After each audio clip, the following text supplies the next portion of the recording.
கஷ்டங்களை மீறினத்தான் வாழ்க்கையம்மா. மேகம் சூழ்ந்து விட்டா கதிரவன் ஜொலிக்காது, சந்தேகம் வந்து விட்டா வாழ்க்கையும் இனிக்காது.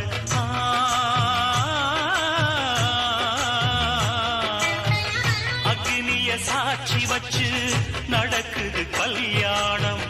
அக்னியா பொண்ணு எரிஞ்சா வாழ்க்கை என்னாகும்? அம்மியத்தான் மிதிக்கணும், அது சொல்லி வச்ச சடங்கு. புருஷன மதிக்கணும், அவன் சொல்லுக்கு நீ அடங்கு. குத்து விளக்கா